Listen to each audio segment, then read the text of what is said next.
SFJ 4x4 Studios presents in my oversized four-wheel drive Jeep. A Jeep podcast starring industry experts. Pure monosity. What? Say that again. With mad scientist Scott Brown. Use my drill press as a sort of lathe. Our host, Neil Simpson. If one light goes out, they all go out. Filled with shenanigans. We are really professional with Jeeps. This is I Speak Jeep. Good morning, afternoon, evening, wherever, however you are joining us. This is episode number 52, the big 5-2 of the I Speak Jeep podcast. My name is Neil. You done now? I'm done. That's Okay, it. That's all that's you're it? getting. Okay. Wow, that was Not yet. lame. That was weird. That was I very know. lame for you. I was waiting for Scott to pick up the ball. Yeah. Dalton already noticed that you have a hat on. No, I what don't. hat? What There's hat? no hats here. Anyway, I am Mad Scientist Scott Brown. Today I was cleaning some more because we have a parade. A This parade. Friday. We love a parade. This is the I Speak Jeep podcast presented by SFJ4x4.com. And it is particularly exciting. I'm going to interrupt you because Chuck Lorre just chimed in with Neil looking cocky today. I don't know What you're talking about? what you're talking about. I tried making the noise appropriately earlier. I just sounded like a chicken, which obviously would play right into your He's not a good chicken. into your comment there. But for our listeners who are joining us, I may or may not have an epic turkey inspired hat on today. We can thank my wife for that, can't we? I don't know. I Yes. feel like that Can was we? my wife's fault. Is that your wife's? There was All a right. turkey one and a shark one last The year. shark one went missing somehow. Somehow, the shark that one's was actually missing. better than most of your impersonations. That was much better. Yeah, I feel like I'll take a and that, W folks, on is that how you one. insult somebody and compliment them at the same time. We I'll take a offended. W on We that just one. offended all of our turkey viewers. Well then, You should translate what you're going to talk to first. Yes. Make sure you stop We're- swearing at them. we're pretty jazzed up, folks. It is a holiday week, and obviously we're going to indulge in copious amounts of food. Yes. Giving thanks to all the amazing blessings and good. So something good I thought was things. fun. What's a one family food that you really enjoy every year for Thanksgiving? Are you asking me, or Yeah. are you? Oh, my grandmother's, who's no longer with us, her butternut squash. Mm. It's like I was really it's like a hoping for mash. some random because of your heritage. Because of the some- ethnic you're stuff gonna- that we You're do. gonna have a word I couldn't pronounce. No, that's Christmas, man. Oh, so okay. for Christmas is when, and if you're not familiar exactly with me or my family, we are proud and deep, have Slovenian or Slovakian heritage. And so we'll get into, as we get closer to Christmas, and actually the Orthodox Christmas, which will actually be in the first week of January, we'll get into a very special dinner that includes words and foods that you typically don't pronounce, most people don't think are palatable, and chains, axes, hay, and all that kind of stuff, where we all sit around the table together and sing Christmas songs. So my favorite stuff, Yes. and I've had this since I was a little child, was my grandma would make this cranberry dressing. I just grew up calling it cranberry stuff. Cranberry stuff. And it's cranberries, sugar-free Jell-O, orange zest, and celery. I'm going to your house, not his. I'm sorry. Right, Jeffrey, you can join us for pierogies. And everybody And- looks at me weird, but at this Wonky? point, Babaki. Babaki. Babak. Yeah, we it's pabaiki or babaiki, wherever, whatever you're from. Not cranberry stuff with celery in it. Right? it's delicious. I You know what you're remember. missing. The funny thing is, I mean, being friends for a couple I decades think at this you've point. had it at this point. And I know that was one of the your qualifiers for your wife when you guys got married was Yeah, like she makes it really good. you cranberry needed stuff. her to make her the cranberry stuff. So kudos to her. Is she making that for Thanksgiving Of this course year? she is. God bless her. And the kids required her to make some pumpkin roll. Oh, She makes a bomb pumpkin roll. Oh, she does. She does. And she hates pumpkin roll, so she does it for us. That's amen That's to a that. good woman she is. That pumpkin roll jeez. is really good. It is. Folks, so this is a particularly cool one. Right, we have a special guest. We've been saying for a while now.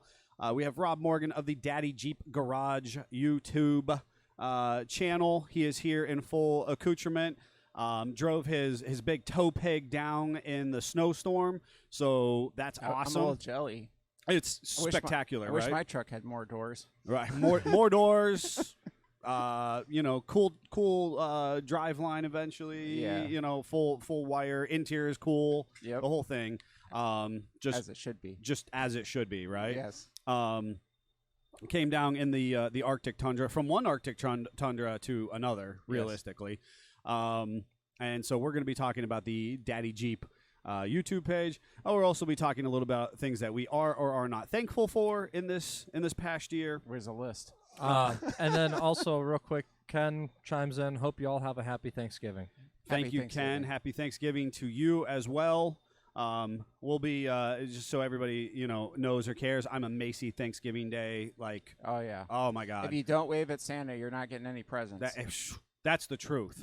That is the darn truth. You can kiss those Jeep parts goodbye. Yeah, gone. So I'll be doing that, and orange rolls. That's my Thanksgiving morning tradition. So you should have brought that up. Orange rolls are good. I'm going to be doing pumpkin pie, peanut butter pies. But first thing in the morning?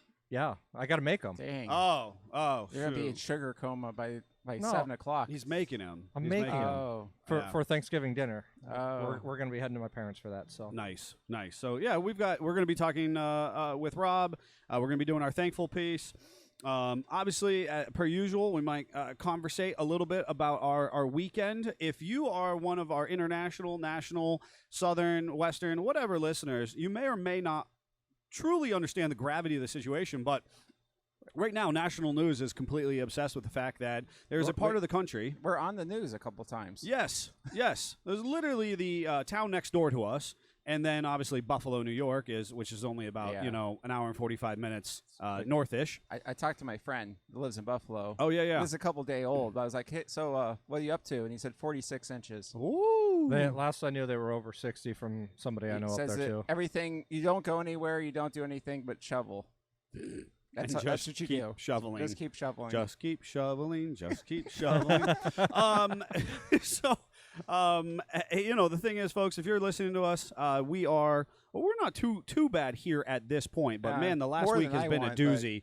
Been a doozy for November. We have snow mounds from the plow truck that are as tall as our lifted Jeeps. Yes. And that's obviously just a part of our life in general. So if you're listening to us, you understand that there are feet of snow around our facility. I do like that our Facebook post that we put out on our page was the Jeep on the mound. Okay. And caption this. Some of those comments. I don't know if you got a chance to read through those. Oh, were they good? They're very good. Oh my gosh, yeah. So if you head over to one of the Facebook pages, the Jeep Facebook page, you'll see a sick KL doing some off-roading. I don't think it's up there intentionally. I'll just say that. No, I don't think so. I fully support them off-roading. Yeah. Joe's chiming in. I didn't recognize that hat as a turkey at first. Interesting. I don't know what you're talking about. So, don't worry, folks. If you're one of our listeners, you're not missing anything. Let's just call it what it is. So, goodness. So, you made some progress on your there 36 Ford hot rod of yours. I did. I even have a post I haven't made out yet or put up yet. Can I tell you that people are actually talking to me about what an interesting skill set you're developing about your metalworking? It's kind of interesting. Yes, people are like, that's so cool that Scott's doing like hand fab metal work. And it's not just like one person. It has been multiple people who have brought up the fact that you're taking on a little bit of a dying art. Yeah. Right, because we live in a world where, unless it's been a reproduction produced body panel. Yep.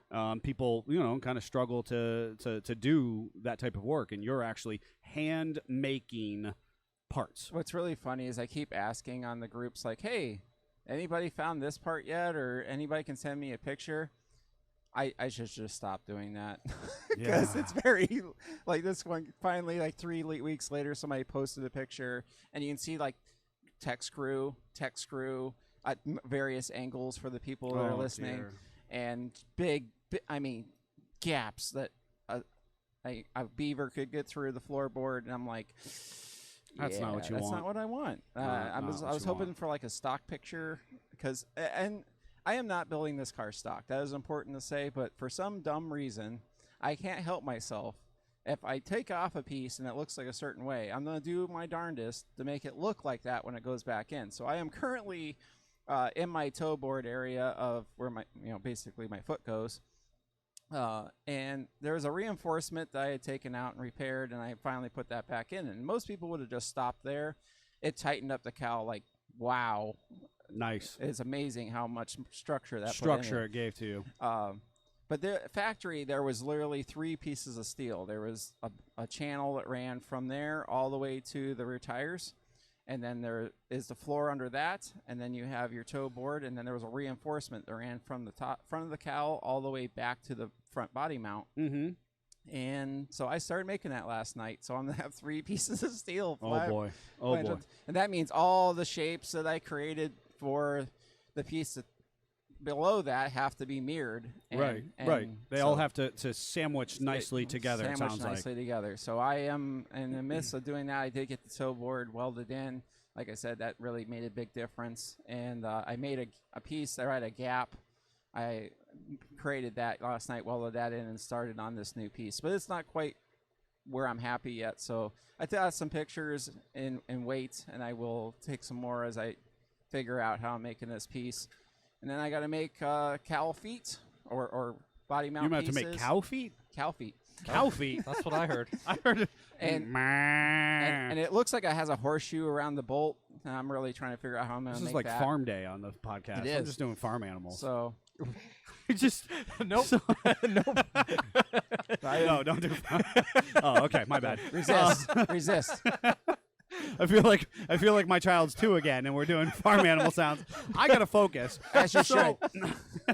So, the thing is, folks, if you're listening, watching, here's the thing: if you're not following Scott yet, you need to be, right?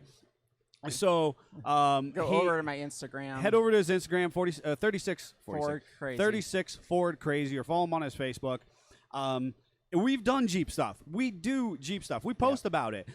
Part of the Jeep life is the fact that we take the skill set, the rugged individualism that the brand offers us, and we say, hey, you know what? I need to build some body panels for this traditional hot rod build. I'm just going to go for it. Yeah. And that is, I think that really conceptualizes the Jeep life. It's not just the camping, wheeling, off-road kind of stuff. It is this moxie that goes with the ownership to say, hey, you know what? There's a blizzard outside. That's all right, honey. I'm going to work. I'm going to the store. I'm still going to manage or this. I can't find what I want, and it's not quality I want it to be. Well, time to make it. I'm going to make it. Absolutely. Buy the tools you need and do it. And keep learning. If you fail the first time, or if it's not right the first time, then you just try it again. You make it again. You don't give up, right? Yep. Speaking of, I got called out by our friend, the Angry Turtle.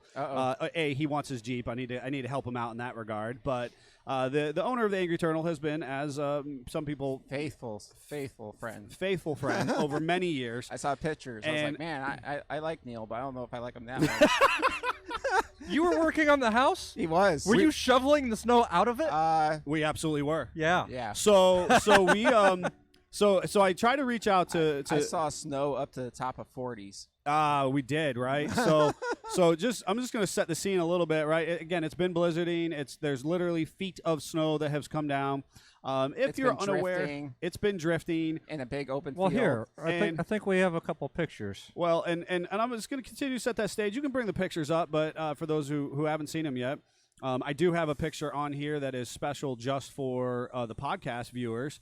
I don't know if it's this one or not, but we'll talk about it. This is where I'm dead stuck buried in the field. If you're just joining us in listening, Dragon my 60s. wife and I my wife and I are endeavoring to downsize our physical house structure, right? We have a beautiful home in Western Pennsylvania, 5 acres and a whole... And it may be for sale. And it may be for sale here in the near future, right?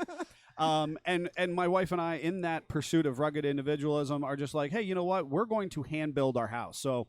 and since we're not professional builders, Jen's just a good sport. Neil wants to build his own house. Oh, that woman is in charge. Don't let the turkey hat fool you.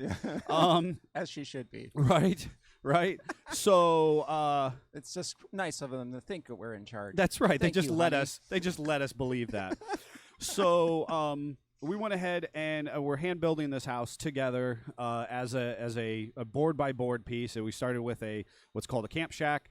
We moved it in just over a year ago, or just under a year ago at this point, which was an epic adventure in itself, where we got the semi trailer stuck in the muck and the high growth, and then obviously we used Jeeps to try and pull it out. Yep. Here we are now in a blizzard. And Jason calls me out, and I said, Jason, I text him. I said, hey, I don't know if we can get to the house. And he was like, why? And I was like, there's so much snow. And, if you are just from 40 minutes south of us, you don't have snow. There's the dusting, Yeah. And because It's it is lake bizarre. effect. Because it is lake effect. I have a car friend that's up by Cleveland. Yes. He took his 53 or 54 Chevy for a ride the other day. I was like, listen. Yeah. Yeah, no, that's not happening here, right? Not happening. Jason goes, you have 40s and tons.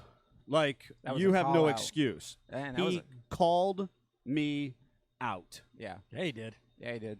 He's like, I want to go stand in the freezing cold. I don't think and he help you work understood. on the He didn't house. understand the assignment. I was like, fine. You know what? Cool. You called me out. I think that's why he worked on the house with me in the conditions, because he called me out. How long did you guys work? We worked for 5 hours God bless in you. the frigid Arctic air, right? Do you still have all your toes? All the digits, phalanges are intact. They were very cold. We nursed blood back into them afterwards. But the pictures that are on the screen now are when I actually came to a dead stop. The house is about 150 yards off the street. People always ask me, like, why so far back? I'm like, so I don't have to answer the question, why so far back from people? Because I They're just... still driving up your drive, man. Yeah, I don't want It's to. the same reason we start the podcast at 10:19. That's right. That's Yes. right. This is Um, Neil so- things. So we have to. So the berm to get into the property is plowed. It's been plowed for the last 4 days, so it's 4+ feet It's- high. And it's important to note, we had rain that froze. Yes. Then it snowed like nobody's business on top of it. Yes. So there's a sheet of ice underneath all this. Oh, absolutely. And the snow is heavy. Heavy, wet snow. Oh. So I managed to. I started and I just eased in and I tried to break down that 4-foot berm a little bit. Kind of in and out, in and out. Spank it with a 60. Bang. Bang. Yes, Bang. that's right. And then I just gave it all out. I just course you ripped, right? I just ripped. And I made it about 100 yards down. He's like, I into the know, field. I got this friend with his blue truck with a winch. Oh, and he I- loves winching He people loves out. winching Oh stuff. my God, he is satisfied in his core when he Yes. gets to do a rescue. I definitely got to do a winter rescue this week. I know you did. Another one? Well, or? no, it was Okay. Friday. He's Yeah, still on Friday. a high from that. He is riding a high. That was awesome. So it But comes that to a ditch, point. I'm telling you, your Jeep would have been stuck in that ditch. It was. Oh, so I don't deep. doubt it. I got stuck in the ditch last year. It is what it is. Man, another call out. Yeah, there. right. Jeez. Right? All the when I wasn't gonna call out that when you you did got get tons stuck. and 40s, Yeah. everybody's shooting. You got a target on your back. Especially when that Greyhound pushes you in the ditch. You need, Oh you need my the gosh. 44s. Yeah, I do need the 44s. Mickey Thompson, there's looking at you. Here's looking at you. So the second picture, so the first picture is where I'm solidly stuck. I'm high centered and I've got snow at the hood line, just up over the being roof. Dramatic. And so we ended up having, I took 20, 30 minutes to happily shovel out from underneath the Jeep, shovel that what I had just eventually pushed all the way forward. You're plowing. I was plowing the driveway. And then, at that point in time, Jason showed up. He walked down the driveway to You where didn't I'm try at. it with the Focus? Or He did not try it with his Ford Focus. No, he parked, thank you to the factory, kind of down the road from me. He parked over there. walked over to the build site. And once I dug this out, I backed up about 5 feet, and I let her rip again. But, of course, Jason was there at that point, so I obviously had him video for me. Yes. Because, do it for the gram, do it for Dale. Yes. And let the 4-liter scream. Let all 6 cylinders. Let it eat. Right? And then I plowed the driveway in the best 4x4 way possible. I just drove up and down, letting it eat. So, and then we proceeded to work 5 hours in the cold. Until we just, basically couldn't see anymore. And we're like, you know what? We should try and get out of here before we're stuck, and then we have to spend all night, digging out the ditch. So it was all good. You have more vehicles. Yeah, we have more Jeeps. You could have left it there. We have more Jeeps, and we have a guy in a blue truck who loves rescue. And you were you rescued a damsel in distress? Yeah. And your wife videoed or took pictures in the process as well. So good for you. Teaching those boys right. That's right. Good Samaritan points for you. So, all right, folks. Well, we had a banger of a weekend, and we are going to take a moment and bring Daddy Jeep onto set, and we'll be back with him and all the entertainment that will provide.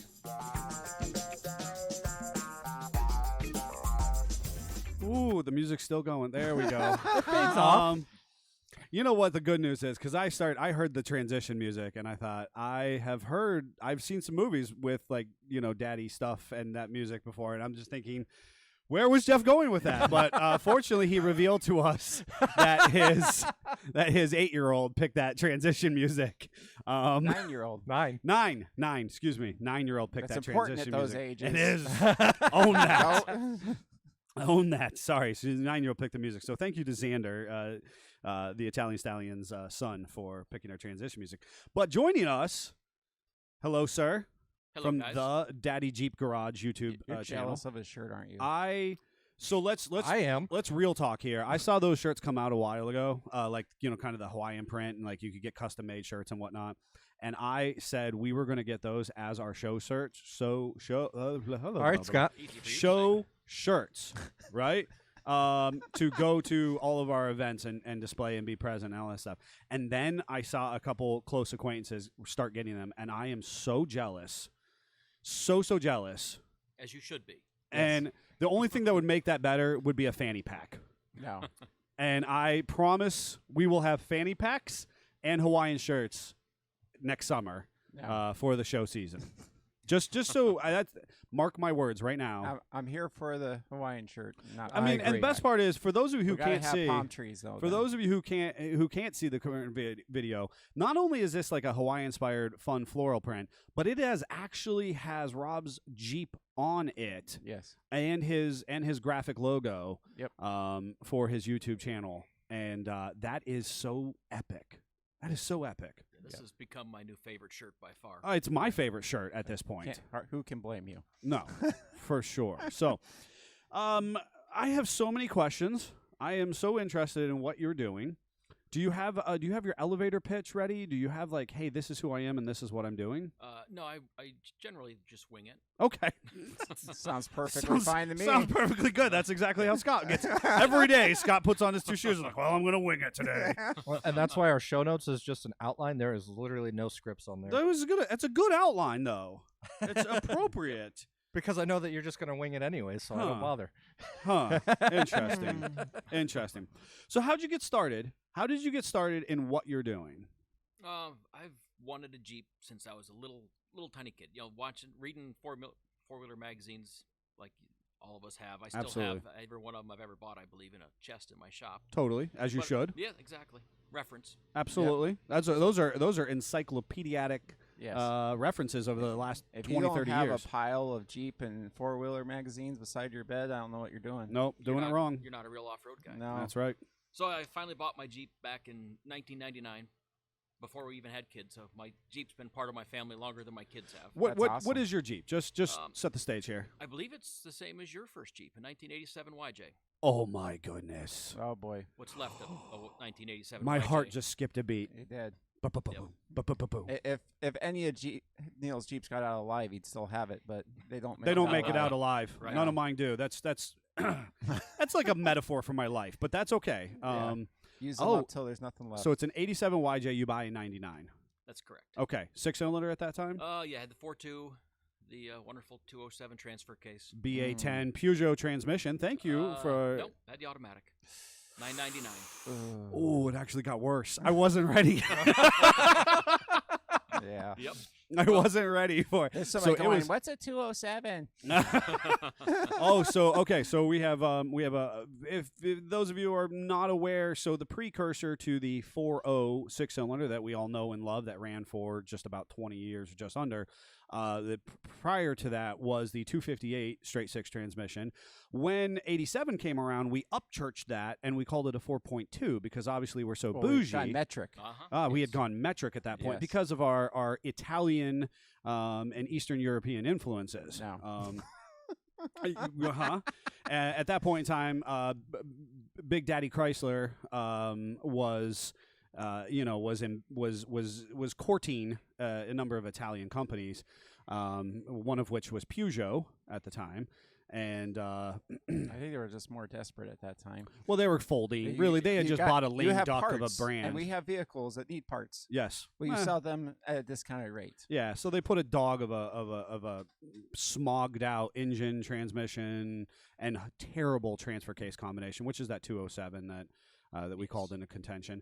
And of course, that Jeep would have had the only redeeming quality was a high pinion Dana 30 in the front, despite the fact that it was CAD or center axle disconnect or FAD, front axle disconnect, and then a Dana 35 with terrible gears too. You probably had like 307s or something. 307s, yep. In an automatic. That thing, did you get up and shove it uphill when you were trying to? Sometimes I'd run beside it. It's good exercise. When the carburetor, behaved. Well, I got rid of that real fast. Yeah. Okay. As you should. It had a Holly. Yeah. 2100, huh? Whatever I found in a junkyard off an old Bronco. I don't know what it was. Yep. 2100. Good old motocraft there. Yep. Excellent. Okay, so you buy this in 99. You have no kids at that time. Not yet. Well, not yet. There was one growing. There you go. We didn't know at the time. That's right. That happens. Yeah. I've been there. So now we have you have the YJ rocking and rolling. Then what? Then what happens? Typical early 2000s build. It was a 4-inch rough country lift and some 31-inch BFGs. Nice. Yep, that's nice. Right, people. Yep. You had to lift your Jeep 4 inches to put 31s on. That is correct. Yes. In the dark days. The dark days, the darkest. And back then, those were big tires. That was you pulled up to the AutoZone and they're like, somebody was like, "That's what's up right there." That's right. You got the big tires. And there was some old man going, "If you didn't have those big tires, you could get good gas mileage." It's a Jeep. It doesn't happen. Really? Doesn't matter. And it didn't matter back then. No. It does now. Oh goodness. Okay, so 4-inch 31s. I rocked the 4 inches and 31s for probably 10 years. Did your front axle work and 4-wheel drive? Sometimes. Okay. Sometimes. You had to plan ahead. Yeah. Okay. Yep. It's the early days back there. Oh man, that is how we built. And did you do much wheeling at that point? Not as much as I liked, because then shortly thereafter, we had a kid, then we had another one. So okay. I enjoyed it when I did wheel it. I hunt. I spend time in the woods, so most of my wheeling was because of that. Okay. So I didn't. I always wanted to go to parks back then. Paragon was around, and I always wanted to go, but it was life with little kids. You can't always do that stuff. Right. So we had Wellsville, we had a couple in northwestern PA, and then Paragon was a big deal. Roush was in its infancy in conceptualization, and really that was kind of shortly thereafter Jeep School comes around. Those who know.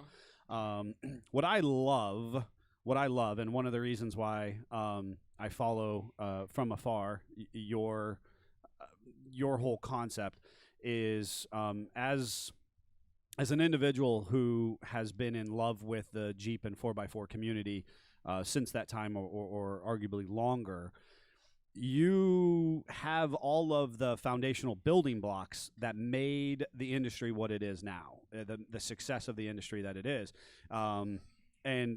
And the fact that we did have to kind of struggle and fight and build in such a way that 4 inches and 31s was the norm at that time has given us the ability to do, 2.5 inches and 37s on JLs where we just kind of sneeze at it. It's built and you can go do the craziest stuff with it. The dark days when you had to do what I'm doing now and make everything. You had to make everything. You had to go to the junkyard and you had to go, okay, what can I rob from one application and move it over to this application? Yep.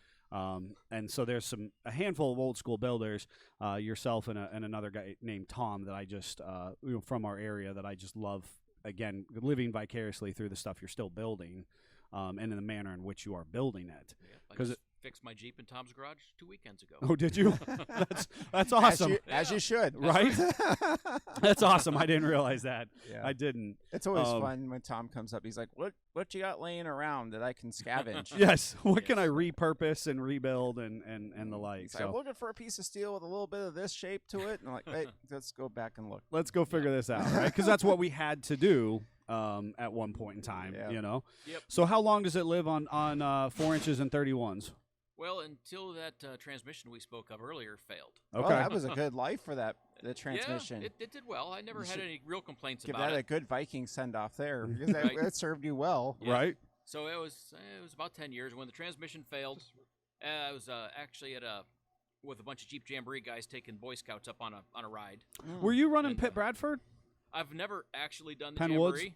Oh, okay. But I You were was just with the guys that do the Jamboree. Okay. So I may be doing it this year. They're trying to rope me in, but we'll see. okay. I have other things in the works that may make that not possible. So we'll see what the year brings. Okay. But anyway, I was running with those guys, and they burned up my transmission for me. So It was probably on borrowed time. it was as on borrowed time. It was all their fault. Yeah. That's right. That's right. So I brought the Jeep home, was cleaning it up, trying to get it into my tiny little garage at the time, and found my frame was rotted out in the back like all YJs in this part of the country are. So that's really what started my build. Okay. I figured if I had to fix the frame and change the transmission, I might as well pull the tub off. Okay. So then if I went that far, I might as well find some axles. I remember those Since doing while that- I'm here. While Yeah, I'm yeah. here, while I'm doing this justifies my time, Yes. energy, and resource upgrade. Yes, Yeah. for sure. So 4 years later, I rolled my Jeep back out of the garage. That's good time. Yes.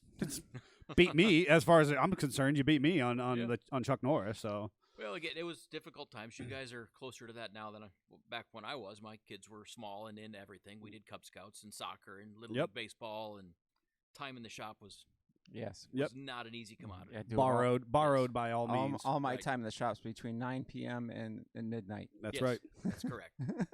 So but when it came out, it was on the Dana 44 front axle, a Ford 9-inch rear, Mhm. a Chrysler 5.2, and then fully custom built 4-link rear suspension and radius arm fronts on 16-inch air shocks. Nice. Okay. So a little bit of a transformation for an old YJ. Absolutely. What just like- 5.2 did you said you was out of a truck then? 95 Grand Cherokee. Oh, okay. Oh. So it's So it was a Jeep motor at least. so it's a Jeep motor, Yeah. and then are you running the Grand's transmission?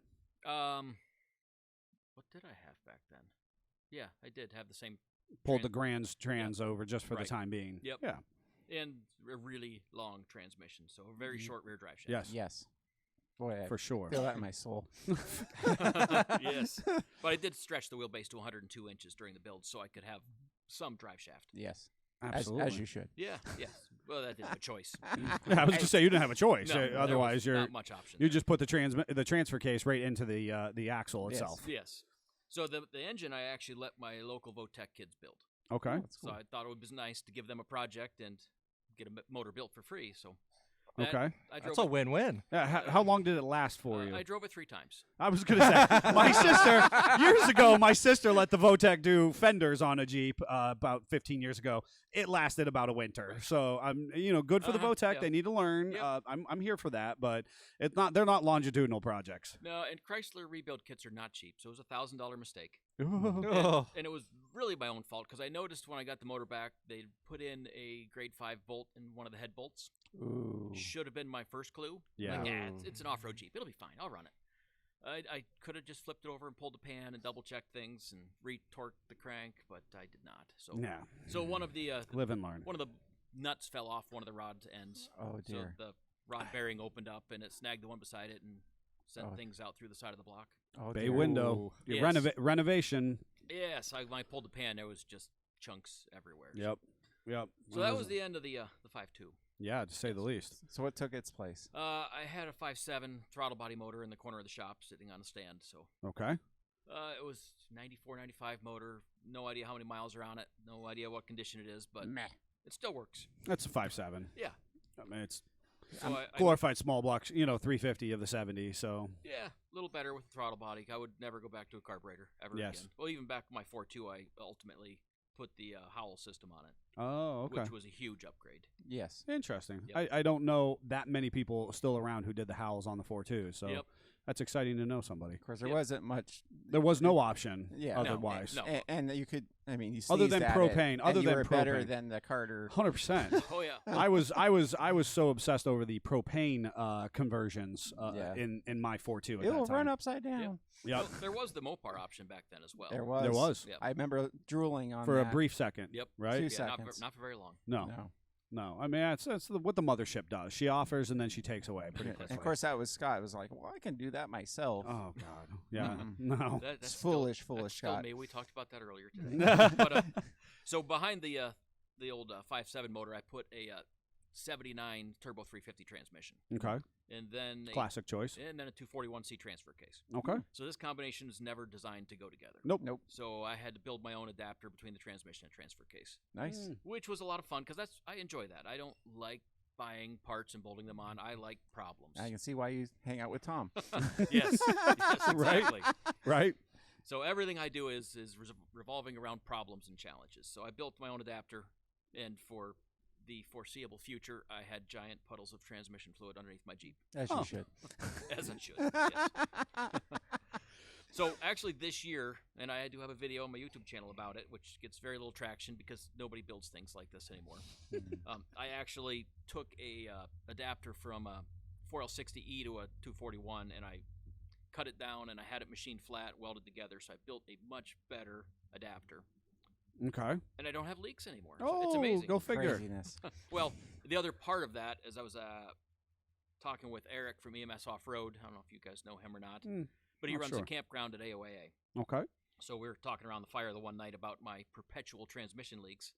And he says, well, did you keep the bar that goes from the bell housing to the transfer case to support it? I'm like, well, no.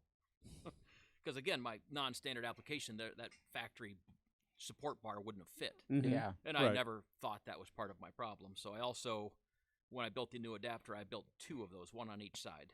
So it's very much more supported. And when I built them this time, I actually put a stud on the back so I could preload it, so I could tighten a nut and pull that transfer case tighter into the transmission. Interesting. Yep. So Maybe it was a get- lot of fun, and I don't have to buy transmission fluid every time I go As wheeling. often. Yes.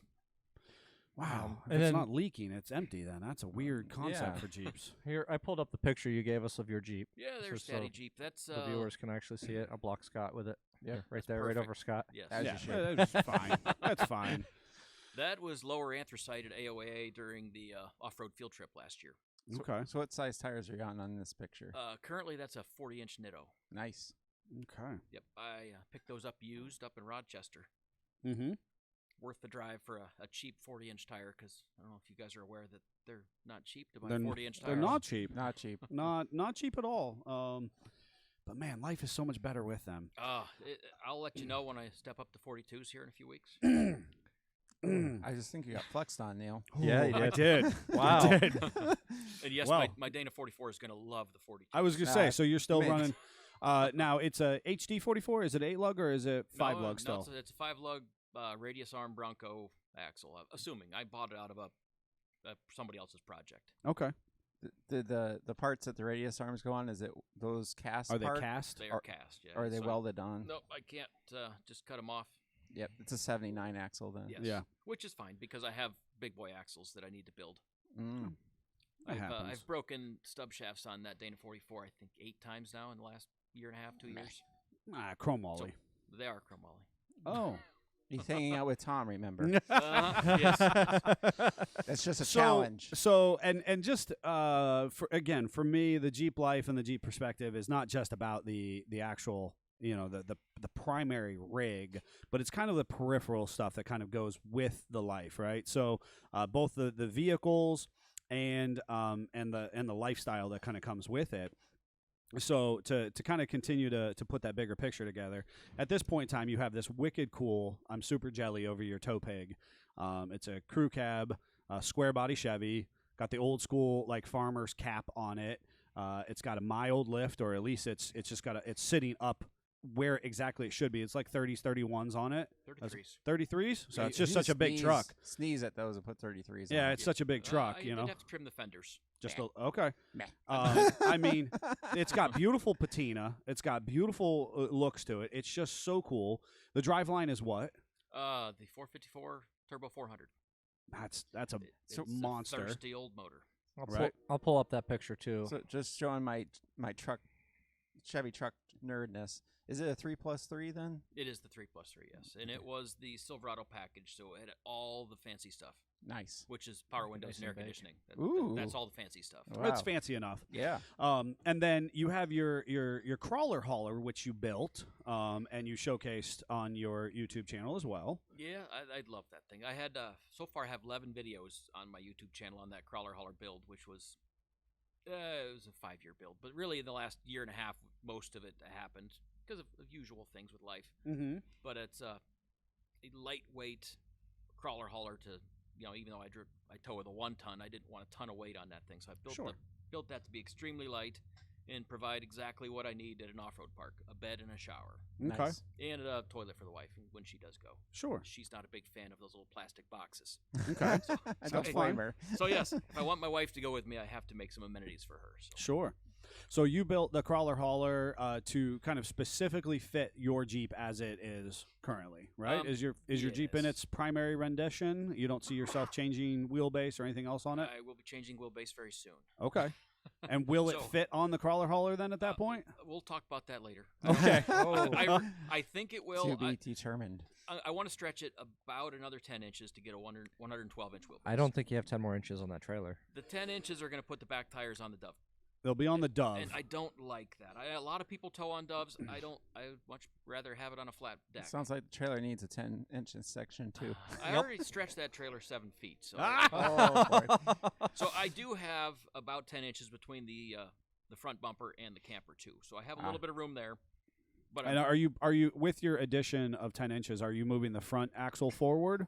I don't plan on changing the front at all. So you're just doing a rear stretch then, Yes, ideally. yeah. The front's already stretched about 5 inches. Maybe we Okay. just back it on. That'll change everything. That'll change all the weights. All the weight.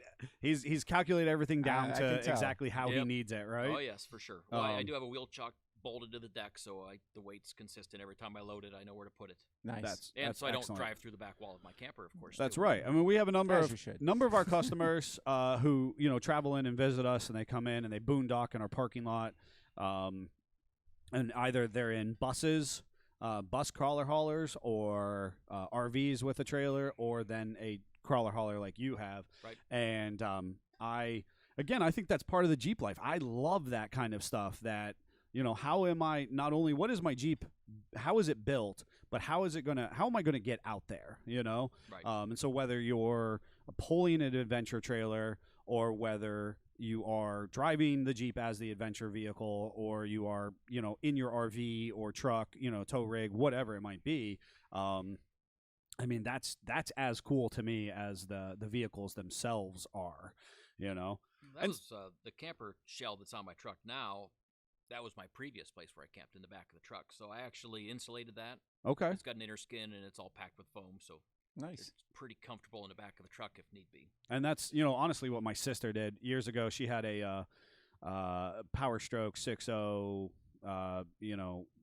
bulletproofed, and then she put a cap on it, and she camped, and she'd pull her Jeep prior to her having kids and all that kind of stuff as well. And she was pretty smitten with that as well. Yeah, it works great.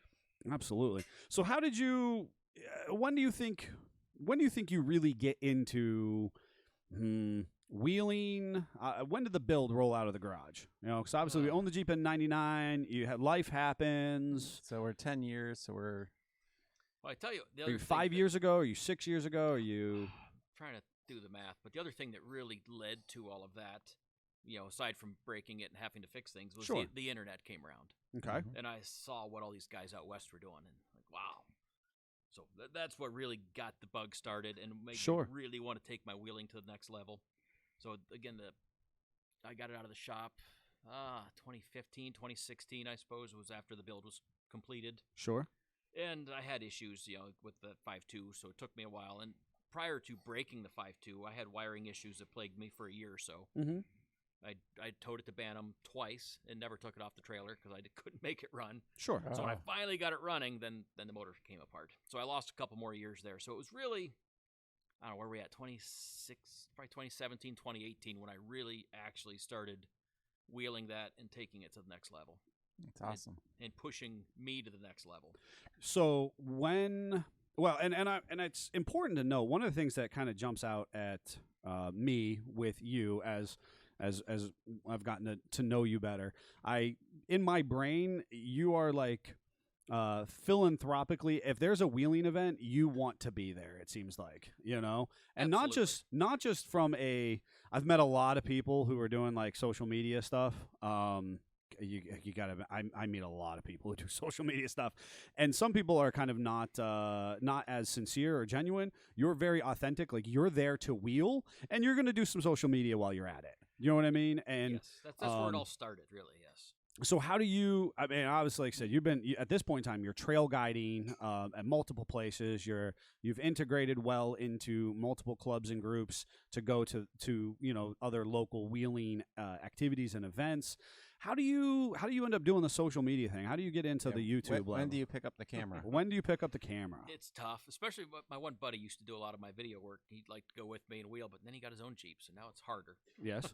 Right. But I mean, back to being involved, I've always been involved. Everything I do, I get involved in. I've been the Little League coach, the Cub Scout leader. So when Bantam came around, I was the trail guide. I was staff. So the Ultimate Off-Road Field Trip, I was staff. I mean, I'd like to be involved. I like to help people. I like to watch people grow and develop. So it's just kind of grown into that, and I'm involved with all of these things.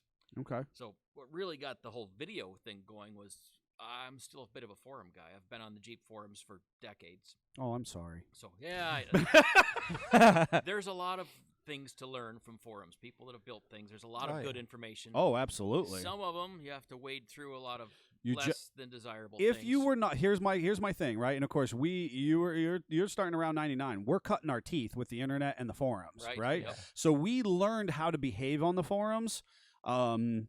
Back when we didn't have to have our kid gloves on constantly. Right. And that's my big contention is, if you got onto Pirate and you were all up in your feelings and you wanted to build something, you were in trouble. You were in trouble, that's not right? a good place, yeah. That's not. And so I found really fast, though, as I grew and learned with my first Jeep and stuff, that quickly Jeep forum was a lot of the same questions over and over again. I just bought my Jeep, and how do I put 31s on it and stuff? And I quickly got tired of that, and I moved over to the Pirate, but I didn't post anything. I was a lurker. Oh, I was a Me lurker. too. I was a lurker. That's not. And you read and read and read, and you learned how to behave. Such amazing builds on there. And those guys were fantastic. And of course, it's so funny you even bring up the 31s, because now it's the 35s, right? It's the same question, just a different size. Just different size. And what I think we learned how to read and research and be involved in the forums in a productive manner. Even when you did specifically choose to contribute, you contributed. Just search. You managed to contribute in a positive manner. You learn that. The problem is, forums right now, you get a lot of people heading over there, and there's just so much stuff to wade through. The part I hate is that you can find such awesome stuff on the forums, but it's 10, 15 years old. Yeah. And all the pictures are gone, and that was such part of it. Oh, yeah, the big photo bucket thing. Yeah, it's a photo bucket nightmare. And then Kevin's chiming in, only the brave posted on Pirate. I had to write and rewrite my group. The Willys group was nice. I had to write safe harbor and rewrite, and I had to like really sit there and go, it. Is this what I want to say? Am I willing to die on this hill? Yes. To just respond back about bead sealant or something, Yes. Or gauge and wall thickness of what your control arm should be. I'd stayed off of. If it was in the Willys area, I would post. But other than that, I went and tried to help out in the newbie forum. Did they ever jump on you for tire rotations? Jeffrey's making a joke about tire rotations. We just recently on one of our YouTube videos got flamed up about how tires aren't supposed to spin backwards. Yes. Just let that sink in. The reverse broke, man. Just let that sink in. They got a Peugeot and the reverse went out. They're just going forward. They're just always going forward. The Jeep only drives. The tires only go in forward rotation. Oh man, and so that was a good place on the forums, and I strongly support that level of peer education and community education. And obviously, we all grew up and cut our teeth in that for this industry, and involved. That was an important place. So you've always been doing some of that. You're saying. So how does the camera? How do you go from there? So back to the forums. I wanted to post a video of something I did. Okay. I'm sharing what I did, and people are like, oh, I'd like to see that. I'm like, okay, well, how do I put a video on here? So I started a YouTube channel so I could have a means to post a video because you couldn't post it directly. Yes. Yep. So a lot of my earlier videos from 5, 6, 7 years ago were just short clips. 10-second video of me starting my Jeep. I love it. And it had to be, to put it on the forum, it had to be like 2 seconds long. I love it. I love it. I actually, my earliest advent on YouTube was the same for customers near and far. I was showing them, hey, this is how you relief a U-joint in your axle shaft. Once you do an install on your axle shaft, here's how you relief the yoke gears. And you say that to a person who's maybe not done a DIY. I've just sold them U-joints. I show them an axle shaft, and they're not understanding how to put it together. I'm showing you how to do it, and I'm sending these links to, these cobbed up, terrible little videos. But they get the job done. When they did, and that was exactly how our first foray onto it is too. And really, it takes a lot of patience to be one of those people that put that information out there, because I remember I did a 5-speed swap on a car of mine, and I was one of the first ones to do it and put it on the forum, and I would be inundated with messages and questions. I'd literally to the point where I didn't go on there anymore, because every time I went on there, it was an hour and a half and not doing what I wanted to do. So just answering everybody else's questions. Yep. Somewhere still to this day, Simpson Family Jeeps in its earlier model is still repped on Jeep Forum. On Jeep Forum.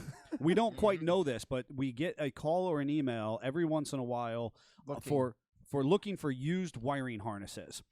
Somewhere we have a couple threads dedicated to us on Jeep Forum. I found them years and years and years ago, and I kind of thought that they had simmered out. They don't die. They just get researched again. I literally just got a question for, on one of our submissions for a 2001, engine harness, used engine harness. And I'm thinking, man, those days are done and gone. Yeah. So that's interesting. So that's how you get into the YouTube posting. How does it grow from there? What was your YouTube page Daddy Jeep at that point? I think it was. Okay. Because I've been Daddy Jeep since my first email address in 1999 or 2000 or whatever it was. So where did Daddy Jeep name come from? You've shared that with us in previous episodes. We've talked about it, but you do it yourself. Tell us, where does that namesake come from? So my son, who's now 24, every time I'd come home from work, he could hear my Jeep coming because I had an aftermarket exhaust and it was loud, and of course the old 4.2 straight 6 had a unique sound. So he would run to the door and say "Daddy Jeep" as I was coming in the driveway. That's totally awesome. That's cool. That just kind of stuck when I had to come up with an email address. I'm like, well, I didn't want to use my name, so I used Daddy Jeep. Because again, it's the late 90s, early 2000s. We didn't do that. We didn't use your name at that point. No. My dad's was like 1948 Red Willys or something. Right. Like that's what we made them about vehicles and stuff. That's why I still have my email, and people are like, I give it to them, they're like, what? You're just one of the better ones.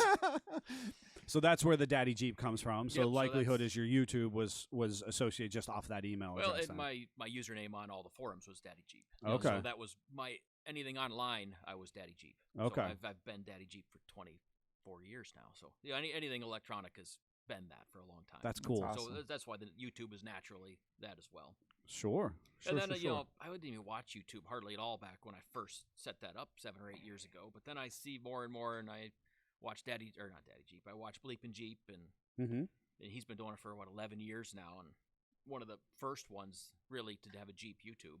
Absolutely. Mm-hmm. And then I start watching more of these guys and more of these. I'm like, well, I do a lot of things that most people won't do, in building my own things and hand shaping metal like Scott does. So I wanted to share that kind of thing because, again, with the forums, I've always shared what I do because I think it can help people. Sure. Because I've learned a lot from that. So sure. Yep. So I started sharing my videos, and it's just growing. And now I'm looking to get big enough till somebody buys me tires. I gotta tell you, from a pretty healthy social media approach, and a lot of people recognize us for that. we are lacking some assets to get free parts. Just so you know, we want that as well. Yeah. But we're lacking some certain things, and typically we've been made offers, but they're not products that we really want to. If we only look better in a bikini, it would help. Well, there's that, Yes. and there's the products themselves. I mean, I'm like, yeah, that's cool. You want to give that to me, but free doesn't equate quality. You know what I mean? No, it does not. And that's always the big struggle I have. especially when you use your stuff. People oftentimes will ask us about, well, when are you going to build for SEMA? I see all these other, lesser blah blah blah, that kind of stuff. And I'm like, yeah, that's cool. They are getting a level of sponsorship or a level of donation or whatnot, but they're using products that are not authentic to their, Or to what our approach is. Build the build around that part. They have to build the build around that And- part. Right. Yes. We were offered like 26s wheels. Yeah. We were offered wheels and tires, like a wheel tire package on 26. Now, at this point in my life, I'm actually probably okay with that. We'd do some really wicked. Dan just commented, getting them mile stars. The official influencer tire of 2019. I mean, if they want to send them, I'll run them. Oh. Well, at least you don't have to balance. I was them. gonna say he's only doing off road with that, so Yeah. it's not as bad. But Right now, there's a lot of Patagonia owners going, Yes. they're perfectly fine. And you know what? I have a really high quality professional friend in the industry, and he loves his Patagonias. Is a very big, large scale name, huge OE manufacturer. I will not disclose any further than that. They have Patagonias on their vehicle from Milestar, and they're perfectly happy with it. Yep. So I won't run them. But that's fine that other people will, and they're happy. It's all about this generational, Gen 3, Gen this, blah, blah, blah. Yep, there's Kevin. Kevin's responding in with a face. Kevin's not who I'm talking about, but he's also perfectly happy with his tires. He likes to rotate them every 5 miles. he rotates them like crazy. But That is the key to success. I'm with you guys for several reasons. One is Cooper's a local company, but I've always loved Coopers. I've Okay. run them on almost every vehicle. I have them on my square body now. I just put some AT3s on there. I saw them. Believe me, I was oogling them on the Yeah, way in. I Thought, like- those hook up nice in the snow. I mounted them yesterday. Oh, Nice. okay. Perfect. They're Perfect. great. I loved them. On the drive, they're better. I mean, I had crap old tires on there, and I had to rescue my son from Indiana, PA, in a snowstorm Friday on my old tires, which were gone. Sure. And it was a very, very bad ride. So I mounted my new tires yesterday. Nice. New Are you? used tires, of course. Wait a. They look good. Pre-loved Yeah, tires. Yeah. Yeah, for what I paid for them, they're fantastic. And as much as I drive that truck, I'll get years out of those for $150 for the set. I was very Nice. happy. Oh wow. Yes. That's excellent then. Oh man, good for you. Yeah, I was happy. That's a deal there. But when I first stepped up to 35s on my Jeep, which was back in 2011 for the first Bantam because I couldn't go there on 31s, I went with the STTs, and I love those tires. Okay, absolutely. Yeah, and I run the STTs on a lot of family rig vehicles and whatnot, and the only Cooper is a softer compound by design, which is why the AT3s are going to be really good for you in the snow. Is Cooper as a manufacturer, the actual durometer of their rubber is softer. It's a stickier compound, not as sticky, but stickier by design. And so the downside of the STTs, if you're running them on the street on the highway, they tend to get a little bit of a wear to them. Sure. Choppy chop. Little choppy chop. And so that's only the big thing. So rotations are your friend. Yep. So there's good and bad in everything. So I'm not just here to criticize the Pats, but even one of my favorite tires, it's all about maintenance and taking care of them. So if it's been taken care of, then they're going to be a great longitudinal tire for you. What's maintenance? Yikes. So where does the future for Daddy Jeep Garage go? Obviously you have if you're listening in, if you're one of our local, our national, international customers, you should head over there and like and subscribe his channel. Check it out. Check out some of the builder videos, which are very cool. Yep, for sure. We have tow rig pictures. We have hauler crawler videos, not pictures, videos. We have obviously the actual off-road wheeling events. You're a guide and organizing some of these big runs. So there's a diverse off-road adventure inspired channel. Yes. And there's a KK build that I would love to know what's happening. So would I. Okay. No, actually, Work was done on the KK this week. Oh. Last Wednesday, yes. Okay. So the KK is a friend of mine, TJ. Oh. So they recently had a baby. So his name is TJ. TJ, yes. His name is TJ. It's not a TJ. Folks, if you're not familiar with what a KK is, it is a Liberty. It's a unibody Liberty. Second gen Liberty. Square ones, yes. Which I'm here for both Liberties, be honest with you. I really dig He's both. always had a soft spot for I have a soft spot for Liberties. I have the soft spot for the Gen 1. And then there's a whole bunch of OE gobbledygook that happens at the mothership. And they say, hey, we're going to have to redesign to the square body KK. And my cousin was working for a dealership at the time, and they did this big unveil, and they brought these KKs out and really showed you how capable they were with their test track. It's when the test tracks, the mobile test tracks, became very popular. Such small wheel wells. and that's obviously the big issue with both Liberties is the wheel well unibody construction, because you can't cut like you can on a Cherokee. Well, you can. You can. There's other work involved. There's a lot of work. We will be getting into. You gotta have a welder. Yes. And then obviously, in your guys' situation, you're straight axle converting the front.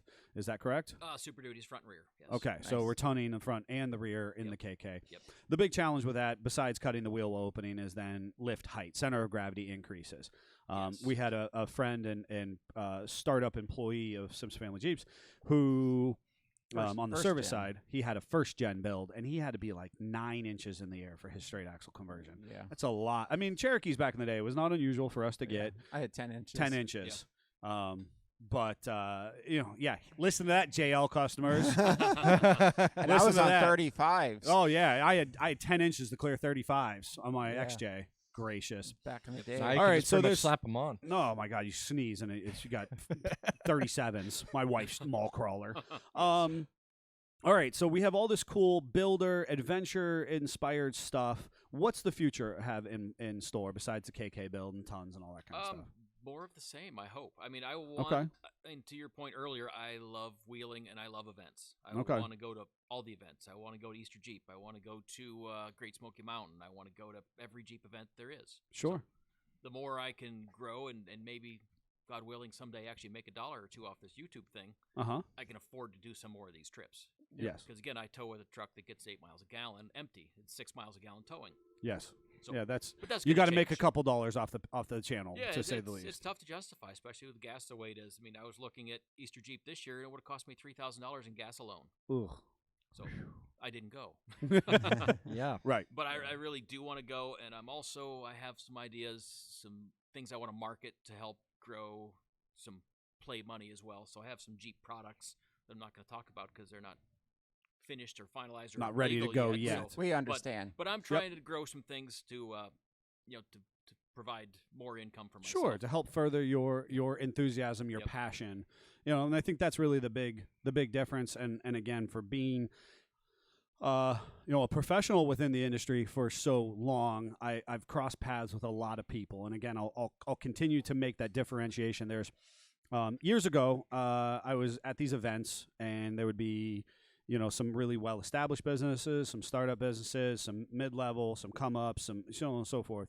And you just kind of know who's going to be around in 3 years and who's not, right? The way that they interact in the room, how authentic. Are they there just to make $1, or are they there because they're a passionate off-road business, And you see, some guys, credit to Bleep and Jeep. I mean, he's kind of found his niche at this point. He rose to a particular significant level, and then he said, you know what, I'm going to work what makes me happy, and he's kind of staying that course, has still a very healthy approach to his business model, but he's not pushing for more and more and more and more. He's kind of settled into where his niche is. You have some businesses who have pushed at or beyond their breaking point, and that has either helped or hindered them in their process, So I think that for you, again, those passion-driven businesses, regardless of how we start up, they tend to have lasting power, That's the plan. That's cool. I'd like to retire someday, and this could potentially fund my retirement. If I could travel, sure, travel and wheel, maybe make a couple dollars in the process, I'd be a pretty happy guy. And it is important to note right now you do have a full time that helps you work a little bit remote. We have one of our close friends and customers and listeners, he actually does all the jamborees, the Jeep Jamboree USAs, and he works remotely, and he manages to work out of his crawler hauler. Do you think that would ever be something that you would be able to do with your current occupation, or possibly? I mean, I do still have to go into work some for meetings. Sure. Not all the time, but that would certainly have to be a possibility. But I do work from home, so I do work remotely. My workstation is pretty large.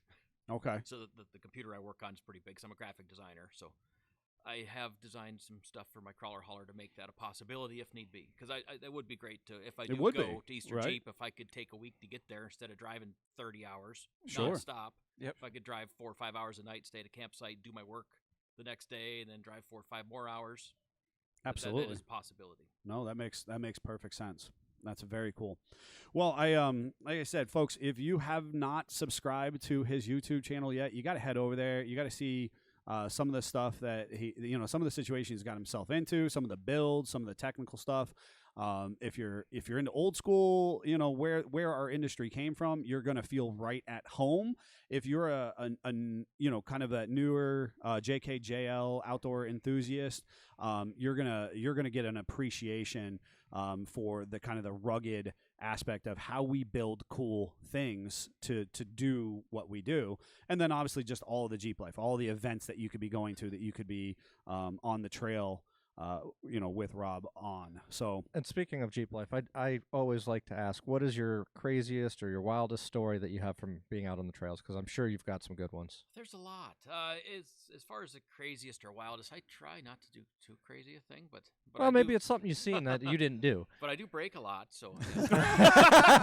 Speaking of, I heard that Neil had a issue when he was out on the trail with you. No, I'm just gonna let Rob.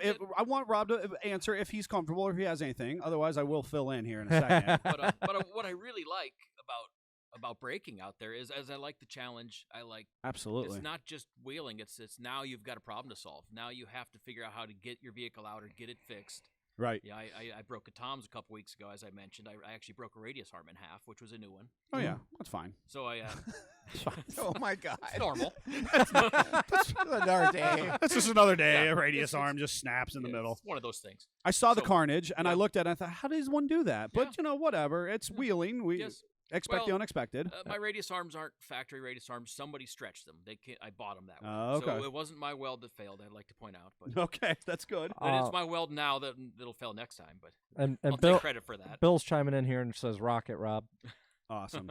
It's a Bill McWilliams, it looks like. Yeah, Bill comes to the shop a lot. Nice. And I unfortunately, I get that on the failing welds, and having to clarify, and we know that's not yours, so that's good. I'm not perfect. I do have things that fail, so. No, we all do, without question. So in order to fix this radius arm, I ended up having to run my winch out to a tree to a snatch block and pull my axle forward. Mm-hmm. And then had the guy behind me hooked his winch to the back, so we played a little tug of war with my Jeep, so I could get it aligned, so we could ratchet strap it back together to get me off the trail. Sounds like the best way to do it. Oh, without question. It's the only way to do it. So of course this was 10 o'clock at night in a stream. So is there any other place? Is there any? I mean, again, nobody tells stories about when things go right. We tell stories about when we build character and we're slightly outside our comfort zone, and that's how we learn and grow. Absolutely. That is the best. And obviously, our paths cross. Thankful for you. And so typically when we do events, I don't oftentimes get out and wheel. Now, I will be the first person to say, when we first started into the industry professionally a decade plus ago, some things were happening in the industry where they had really constrained businesses from moving their vehicles once they're in the booth. So if we were to go to an indoor show, the expectation is wholeheartedly you're not allowed to start, run, move, drive, anything once your Jeep is in the booth at the show. That mentality became pervasive across even outdoor shows. Mm-hmm. In the last few years, they've become more and more lenient. Unfortunately, they've become more and more lenient with the people, the squeaky wheels who get the grease, right? And so these businesses, these younger startup mid-range businesses are going, hey, I want to wheel my Jeep. I want to go out there and show it off. And so then, the show goes, oh, okay, well, I guess, the event organizer goes, okay, well, I guess I'll let you drive through this crowd and then go out there. We never pushed that bounds because for us, we just formed under this. Once the Jeep's in, we don't wheel, which then really limited our experience.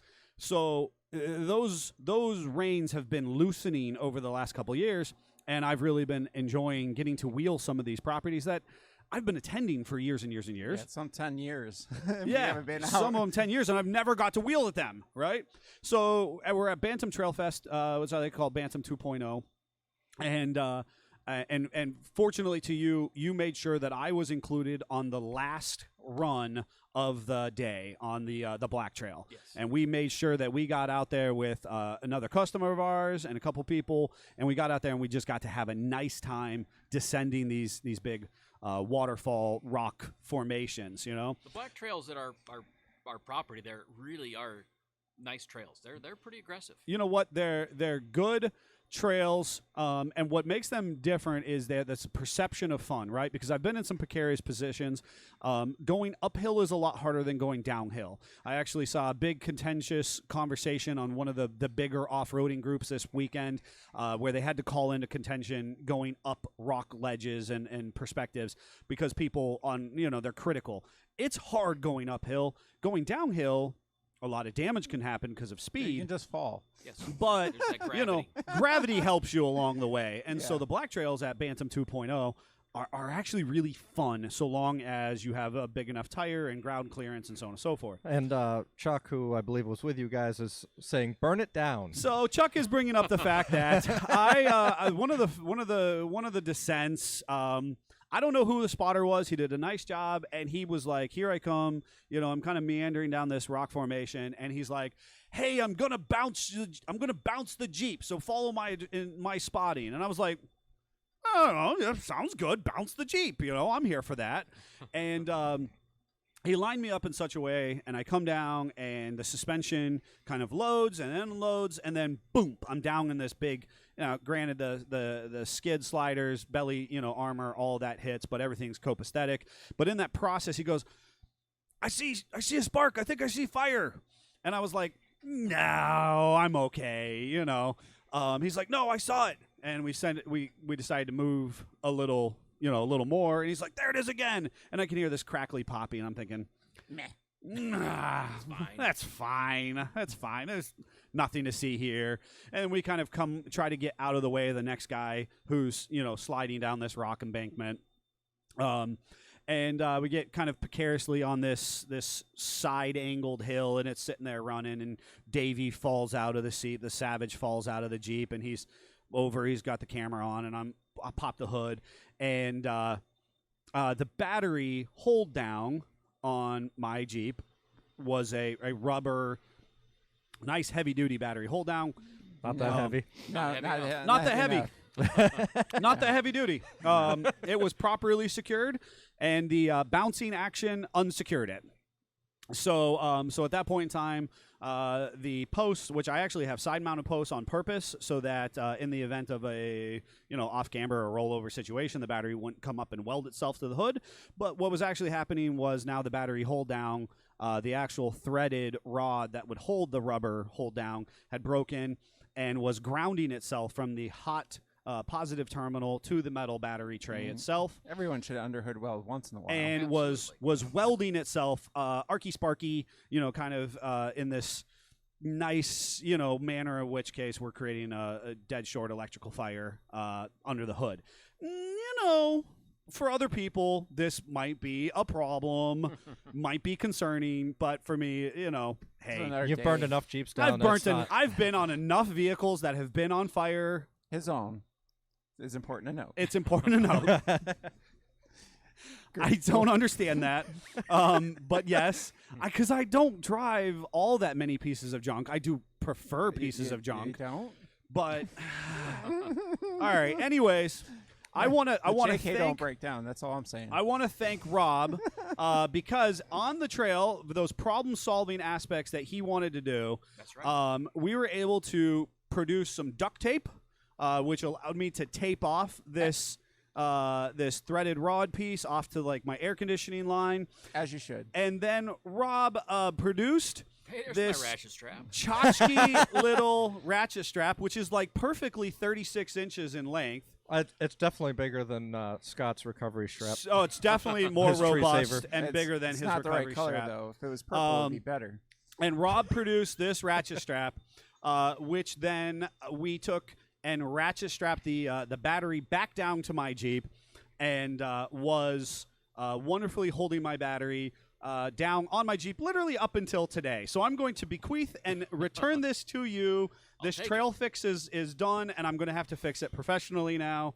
And your ratchet strap has been returned to its home. So this is a custom ratchet strap, obviously. That's custom. We can charge extra, and it's been used and proven. It's a proven design at this point. I mean, when I get one that's that custom, it usually gets named. Oh man! But this is custom built to stretch across my tub to secure my tool bags. This has been missing. Oh, he needs my this. tools have been unsecured. Oh no! We're not trail ready. We're not trail ready. So here comes the flaming. Yeah, so the it is there. Are we gonna do a transition then? I think we need to finish up here, folks. We're going to talk about a couple things that we're thankful for, and then we're going to part ways for the day.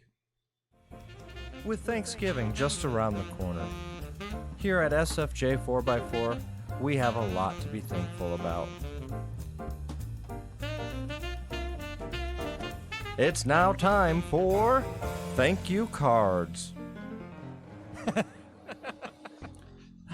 Jeffrey is so gifted in what he does. Just wait for our new hold music to be released. Oh my gosh, our phone systems are being revamped, folks. So if you've tried calling us in the last 6 to 8 months, understand our phone systems are being revamped, and we've heard your concerns and we're addressing them. Jeffrey might be addressing them too well. So I kind of want to take the first two, and then the third one you have to do, Neil. Scott or Jeff, you put these in a list form, and so Scott's literally just going to read them off. I literally said these are some samples, Scott. You could pick one or says two, whatever. Pick them off. You can pick from the bottom. I like the first two. I know you are. Go ahead, do your thing. Okay. Thank you, Amazon, for selling cheap Jeep parts that will rust immediately in our area. We appreciate you supporting our business with these throwaway parts. Big shout out to you, Amazon, in the holiday season. And China. You know what? People have watched a couple of my YouTube videos, and they're like, "What's wrong with Amazon bumpers?" And I really struggle. Wait 3 years, and you won't have it anymore. I'm just thankful that Davey the Savage responds to 90% of our YouTube, comments, because I'm not capable of it. For some reason, my bumper's still okay. I'm gonna say thank you, supply chain issues, for making us work 3 times as hard to take care of our customers. We would forget what good customer service is without you. We have to work at that every day. Are you doing one, Jeff? Sure. Thank you, cheap, oversized tires, for requiring pounds of weight instead of ounces. It really helps keep our suppliers in business. Here's looking at you, Tech Tire.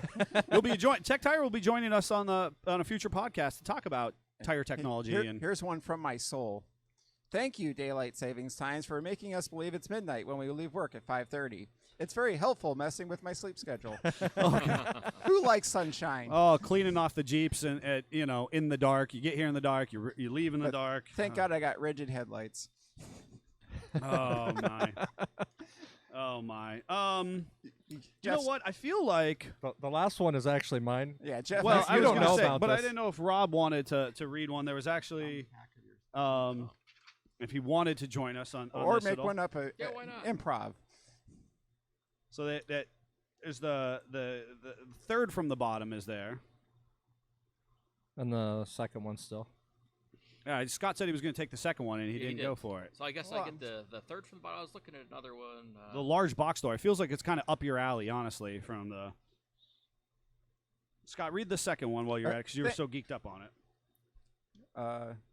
Thank you, Great Lakes, especially Lake Erie, for providing us with all this snow and ice so we can wheel on the main roads and use our recovery gear on highways. Yeah, I was gravitating towards that one. Once we clear off all the snow that we can then see. Yes. But that does fit your Facebook post about the Jeep on the snow mound, too. Yeah. Yes, it does. But I guess the third from the bottom. Thank you, large box stores, for requiring non-functional install tools for your product boxes. Mm-hmm. It brings to life the saying, you're only one bolt away from a 30-minute job becoming a 3-hour job. It always helpful we when know they- that. when they include I that just did 3-hour increase. You just did that job. I did. know how that feels. Yes. The last one I threw on there was just because what you don't know is I have purchased a new computer for our studio. Oh, A- jeez. And I said, thank you, Apple, for making me buy a PC to be more compatible with our audio equipment for creating this podcast. You never fail to let me down, except for when it comes to third-party software. Oh, See you Apple. iPhone users. Chuck is chiming in. Thank you, dealer service centers, for helping us find people that can actually fix Jeeps. Oh, yikes. Wow. I'm going to bring it down a moment, folks, and I am going to offer sincere gratitude and thanks. This year has been challenging. A lot of people talk about the challenges of the past 3 years and whatnot. SFJ 4x4 has largely weathered this, the ups and downs of the last decade of professional full-time work in a manner that just makes us better, stronger, and more equipped to deal with the needs of our customer base. It's important to note that that's attributed to you, our viewers, our listeners, our people who continue to support the business, to listen to the information, to give feedback, to show your support and gratitude to us. We have just the best customer, friend, follower base that you could possibly imagine. People bringing donuts, helping with projects, offering up, advice, feedback, following along, sharing our posts. We had a customer so far as listen to the thing about the steaks a couple weeks ago, and they brought us a bag full of steaks and sausages to the shop.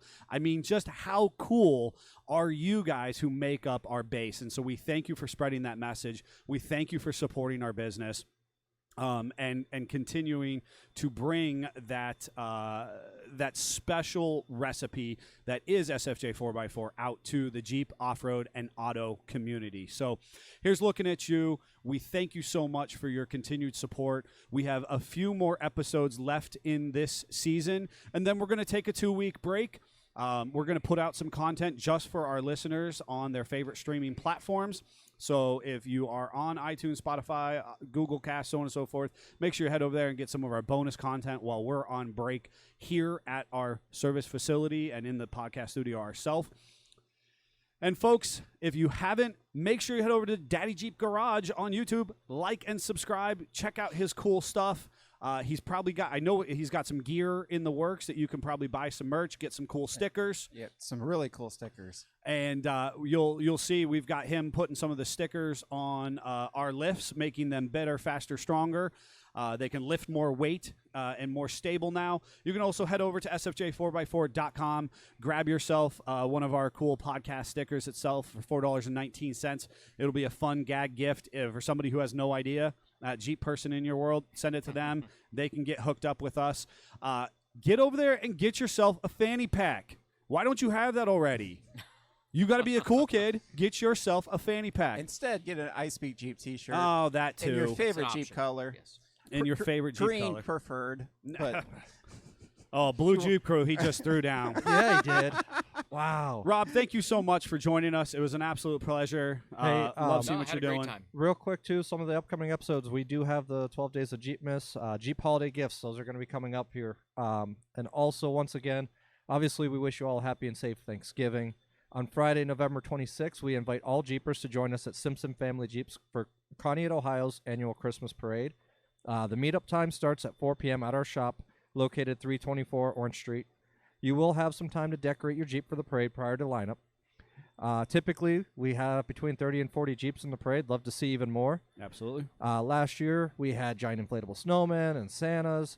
This year, I'm working on getting a surprise guest to make an appearance. Not even Neil or Scott knows who this guest is. Wow. However, I recorded our last conversation, and we'll play a clip for a teaser. And there will be refreshments here.